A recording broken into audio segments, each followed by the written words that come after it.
Today at Investigate TV Plus, weight loss surgery can be life-changing, but for some patients, losing the desire for food means developing another dangerous craving. Everywhere I go, I meet people who've had weight loss surgery and are alcoholics. We take an in-depth look at a potentially deadly complication and uncover why the medical community rarely discusses it. Plus, how many times did she go to rehab? 1, 2, 4. A woman shares her sister's fight for sobriety to raise awareness and encourage conversations. Then Emoji 101. Times have changed. Children's texts may look harmless, but some symbols can hide a dark meaning. They have a whole language that they use that I'm constantly having to figure out. We explain the secret language of some popular emojis and acronyms and provide solutions to navigate a child's digital world. And a relationship on paper. My best regards to your family. Best wishes from Angela. Inspires a woman to write the next chapter in her lifelong penship. In-depth stories that inform and inspire. You're watching Investigate TV Plus. For those living with severe obesity who've tried just about everything to lose weight and failed, it can be a transformative procedure. But bariatric, also known as weight loss surgery, could come with a heavier burden for some patients. I'm Tisha Powell. And I'm Lee Zurich. Bariatric surgery not only helps people shed pounds, it can also reduce their chances of type 2 diabetes, heart disease, and high blood pressure. But some research suggests the surgery also comes with a little-known risk called transfer addiction. This happens when someone transfers their addiction to food into another compulsive behavior like drinking alcohol, gambling, or drugs.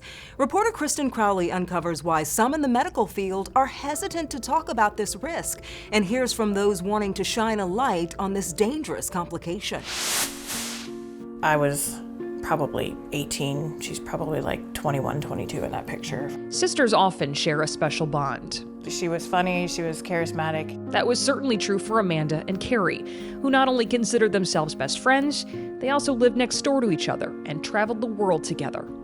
Hawaii for her 40th birthday. We went to Key West in Mexico.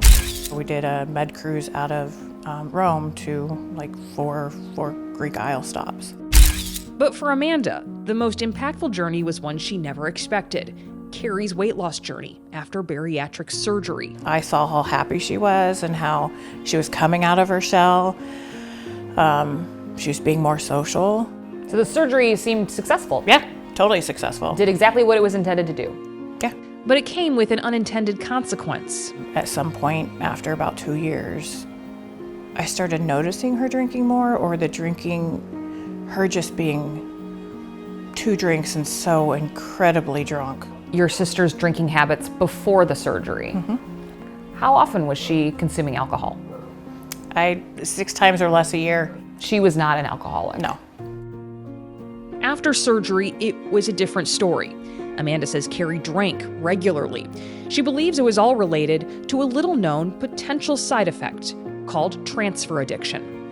The Obesity Action Coalition says transfer addiction happens when patients with compulsive eating habits swap food for other things like alcohol, drugs, gambling, sex, even shopping. It says studies show as many as 30% of bariatric surgery patients experience it. Did doctors ever tell your sister or warn her about transfer addiction? To my knowledge, her doctors did not tell her this was a possibility. And that's because they don't have to. It's not a requirement for accredited bariatric surgery programs. Those standards are set by the Metabolic and Bariatric Surgery Accreditation and Quality Improvement Program, also known as MBS-AQIP. Dr. Ann Rogers is president of the American Society for Metabolic and Bariatric Surgery, which works with MBS-AQIP. What do you think about that, about some calls to make this part of the education before surgery? These programs, for a lot of patients, take a long time to get through. And you're hit with a fire hose of information. And it's hard to remember every single thing. On top of that, Dr. Rogers says one reason transfer addiction isn't mandatory to teach is there's not enough research to show it even exists. It's very hard to study in humans. We don't even know if there's such a thing as food addiction per se. So while you can go without cigarettes or alcohol, you can't go without food. So we can't study what it's like to have people quit eating cold turkey. So that just makes it impossible to study it as a form of addiction. But the effects of alcohol on people post-weight loss surgery are well known. You very quickly can get intoxicated as well as dehydrated and malnourished. So we do say, after surgery, we strongly encourage no alcohol use for 12 to 24 months at all. Dr. Jessica Hamilton is a clinical psychologist who evaluates patients before weight loss surgery. While she doesn't specifically talk to patients about transfer addiction, she does talk to them about the risk of alcohol use disorder. There are correlations and there is some evidence to talk about the risk of alcohol use increasing after surgery. That was true for patients like Anna. Did you have a problem with alcohol before this? No, I was always the designated driver for my friends. And Marianne. Everywhere I go, I meet people who've had weight loss surgery and are alcoholics. The two are part of a Facebook group called Transfer Addiction After Weight Loss Surgery, which has nearly 13,000 members. Anna joined after her surgery in 2020 when she developed an addiction to alcohol, got sober, and relapsed. Marianne, who did struggle with alcohol before her surgery, said her addiction got worse after she had her procedure in 1979. What do you think about them saying there's not enough research and data on this issue to say it's actually an issue? Hogwash. That's what I say, hogwash. I went through years and years of going to physicians and going to psychiatrists and going to therapists for help. Was this the last trip you took? Amanda says she tried desperately to get her sister help. How many times did she go to rehab? 1, 2, 4. Carrie was about to go back to rehab for a 5th time when she was found unresponsive on her kitchen floor. She died in November of 2018. The cause of death, alcohol poisoning. What do you think when you hear that it's not mandatory for doctors or surgeons to tell people about the possibility of transfer addiction? I would tell them they can have my grief, and they can have my pain, and they can have my anger. Amanda hopes this story leads to a conversation about including transfer addiction in pre-surgery education programs. The Metabolic and Bariatric Surgery Accreditation and Quality Improvement Program updates its standard of care practices every couple of years based on feedback from those in its accredited programs. Just ahead, innocent-looking emojis and acronyms may hide shocking meanings. We decode a secret texting language and help parents identify dangers.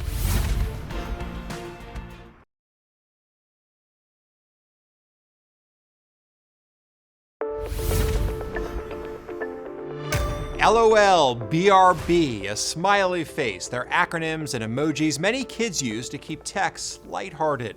For the most part, this is a quick, fun way for kids and teens to communicate. But some symbols hide a secret, darker intent that young people use to bully or engage in risky behaviors. Reporter Zach Summers provides insight into the double meanings and explains how parents can ensure kids use their phones in a healthy way.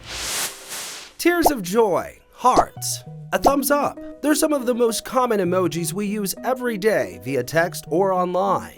Times have changed. An abbreviated language, Jill's story admits, is tough to stay on top of with 3 daughters. They have a whole language that they use that I'm constantly having to figure out. And it's not just emojis. Jill says some of the acronyms her girls use are even more difficult to decipher. The big one right now is SIBOW, which is shut your mouth. But that is a huge one. Stop being a SIBOW. Jarring language for you and I, but for kids, it's become the norm. In March, this chart from 4 Working Parents went viral. The group's founder, a former vice principal, detailed what he described as sinister emojis, symbols that could represent something completely different from what parents might think, ranging from drugs to sex to extremism. Anything on the internet. For sure. We sat down with Jill and 2 of her mom friends to see if they knew the coded meaning behind some emojis and acronyms. So we'll start with this first one, Code 9 or CD9. No. Nothing. No. It means parents are around. Okay. It's going to be really good to know. Here's another one. GNOC. Huh. Something, of course. Good night. Yeah. Get naked on camera. Oh, dang. God. Okay, let's look at some emojis. On that note. Nudes. Noodles. Send nudes. So you knew that. I'm just guessing because nudes, yeah. Scissors. Cut your clothes off? Sorry, I don't know. Or just cutting. Yeah, self-harm. Yeah. Oh, Jesus. Okay. Some very serious language and subject matter all being shared through text messages. And aside from a few good guesses, none of these moms knew the potential secret meanings. I knew nothing, and I felt very like when you said what they meant, particularly the ones that were indicating that a parent was around, I felt like somber and like shocked a little bit. There's such ordinary emojis that your kids are going to be using, and your initial thought isn't, oh, I bet you they're using those in some kind of code. The three moms tell me they have safeguards in place to monitor their kids' communication, including managing and limiting their social media use, accessing their passwords, or shutting down their devices altogether. I want to know that you can navigate this thing in your hand and use it in a healthy way. One of the acronyms that I just really feel strong about is KYS. It's the new FU. It stands for kill yourself. Tracy Foster is co-founder and CEO of Screen Sanity, an organization that helps parents navigate raising children in the digital world. So often, if you just start to show curiosity and an appreciation for their knowledge, they'll start to open up. She says it's on parents to help kids understand the weight of their words, whether explicit or coded. You don't want them to become desensitized. Every generation has a coded language, but as a mom, I would like to be up on those things. Free services are available to help parents decode this language. A website called Bark provides parental controls and real-time monitoring on kids' phones. It also flags certain emojis, acronyms, and slang. And in January 2025, the Australian Federal Police released a list of potential dangerous emojis and acronyms. You can find the list on InvestigateTV.com by typing emoji in the search bar. Before the digital age and texting, many students wrote letters to pen pals and waited patiently, sometimes weeks, to receive a response in the mail. But to get a letter from her was the highlight of my high school career. Still to come, a woman with a lifetime of written memories lacked one special connection. We reveal her bucket list item and the moment she was inspired to fulfill it. But first, a little girl with a lot of heart. Now I can run around for a lot. Millie can do just about anything, but that wasn't always the case. We give you insight into her surprise diagnosis and the surgery that saved her life.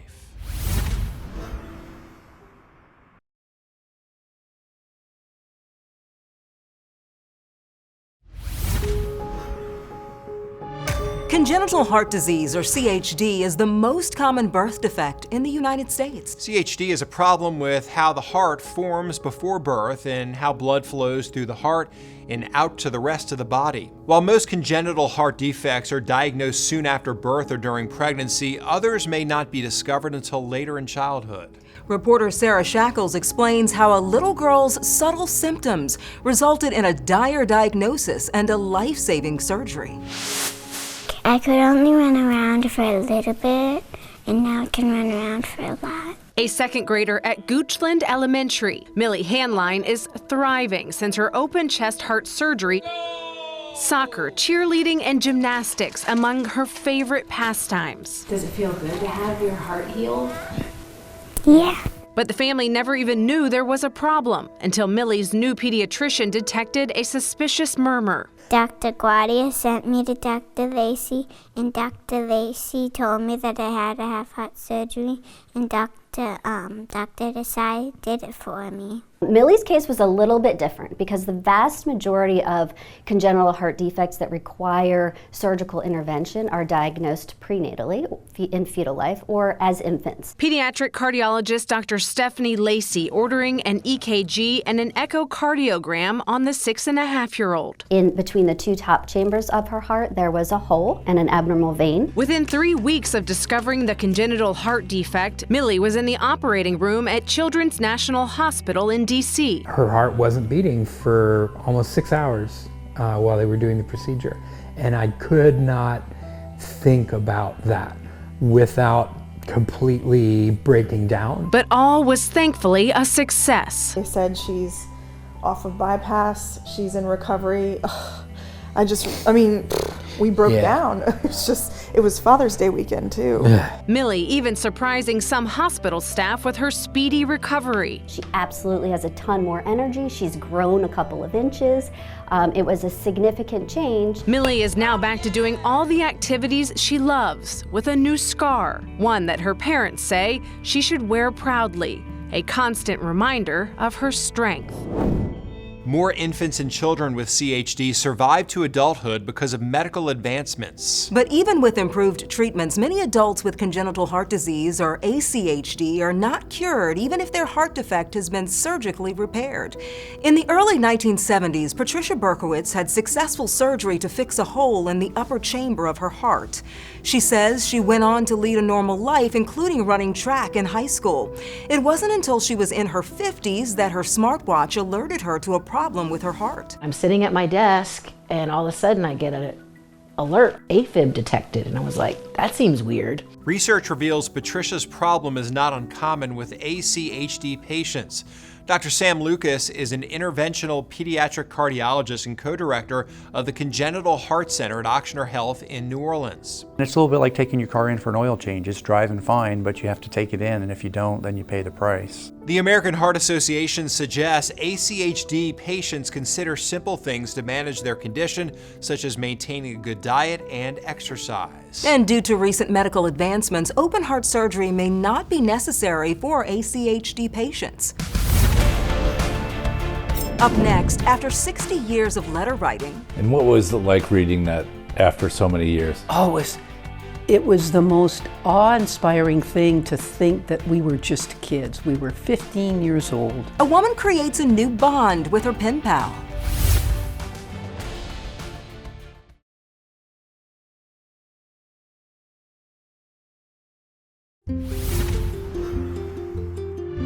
In a world of text messages, some say letter writing is a lost art. For 6 decades, a woman in Vermont embraced this art to foster a friendship with a pen pal across the pond. The two women never talked on the phone, never emailed, and never met in person. Reporter Joe Carroll shows how they went from exchanging letters to exchanging hugs. Oh, I love this lake. Mirror Lake in North Calais is where Debbie Haskins finds her peace. Except for the paddles dipping in the cold water, there is silence. Magical. It gives her time to think about her friend Angela of 60 years. But she's never seen me on the water. The two have been pen pals since they were teens. You know, I come from an era where writing was important. Debbie was a student at Essex High School. Angela lived in Cheltenham, England. Debbie still has the first letter that Brett wrote her in February of 1965. And her handwriting is beautiful. She's a lefty. I would like to correspond with you very much, if you have no objections. But if you do want a pen pal in England, then I would like to correspond with you. Please tell me your hobbies. I long to hear from you. My best regards to your family. Best wishes from Angela. And what was it like reading that after so many years? Oh, it was the most awe-inspiring thing to think that we were just kids. We were 15 years old. But to get a letter from her was the highlight of my high school career. She actually cut out things. Debbie has kept everything that Angela has sent her. And this is a picture when she was a teenager. A lifetime of memories and connections. Priceless is not even a good word for it because it's so much more than that. The 2nd of October, 1975. Both now married. Angela writes, Neil is watching TV, the telly. Kelly Savalas is playing golf in Scotland. Debbie would write the letters from here in North Calais to her friend Angela in England. They'd write about pop music to fashion, work to marriage. 60 years of stories. But there was something missing. It was my one bucket list thing that I never got to do. Her friends thought otherwise. They organized a trip for Debbie to meet Angela across the pond. I had to go out and get a passport. Landing in London, Debbie made perhaps the most nerve-wracking phone call of her life. Hello, Debbie. Angela! Oh my God, it's you! Oh, it's so good to hear your voice. And it was the first time hearing each other's voice. Can you come at 9? Yeah, sure. Bye. Okay, bye. Bye. The next day they would meet. And here it is, the hugs. Debbie gave a warm embrace, Angela more reserved. 60 years. But at the end of the day together... And that was when she whispered in my ear, "This I'll never forget today. I'll never forget this." The two, now 75, most likely will never meet again. The letter writing will live on. My dearest Angela, I am sitting at my desk, all unpacked and reliving all the memories. How can it be that after 60 years we finally met? Did you think that when we were 15? Growing up together, one letter at a time. It is very magical. What an amazing story. And they never talked on the phone. I find that odd, but... I do. I mean, hey, it worked for them, the pen pal and writing letters, but seriously, with FaceTime and talking on the phone and everything, you would have thought, but hey, that made the meeting extra special. I'm sure it definitely did. All right, that's it for us here at Investigate TV Plus. I'm Lee Zurich. And I'm Tisha Powell. Thanks for watching. On the next Investigate TV Plus, a mother's children taken because of failed drug tests, but she claims she's clean. Have you ever done drugs? I've never done drugs. How her fight to prove her sobriety exposes a potential flaw in one state's child welfare system. The system itself is perpetuating the very harm that it's supposed to be responsible for protecting children from. Plus, the solutions advocates say can help reunite families.